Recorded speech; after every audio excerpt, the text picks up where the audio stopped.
ஒரு அமைதியான காய்கறி தோட்டத்தில் அனைத்து காய்கறிகளும் மகிழ்ச்சியாக வாழ்ந்து கொண்டிருந்தன.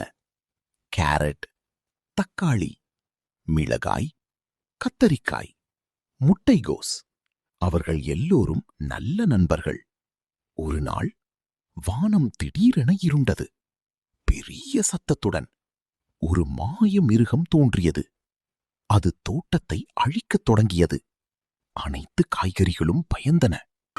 ஆனால் கேரட் முன்வந்து சொன்னது, நாம் ஒன்றாக இருந்தால் எதையும் ஜெயிக்கலாம். அனைவரும் ஒன்றாக சேர்ந்தனர். மிளகாய் தனது தீ சக்தியை பயன்படுத்தியது. தக்காளி வேகமாக ஓடியது. கத்தரிக்காய் தன் வலிமையை காட்டியது.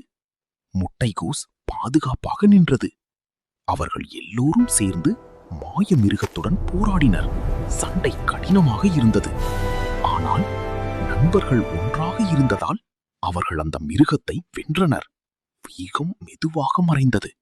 வானம் மீண்டும் வெளிச்சமாகியது. சூரியன். அனைவரும் மகிழ்ச்சியாக கொண்டாடினர். பண்டிகை. அன்று நாள் முதல் அவர்கள் ஒரு விஷயத்தை கற்றுக்கொண்டனர். ஒற்றுமைதான் உண்மையான சக்தி. கண்டிப்பாக. This is amazing!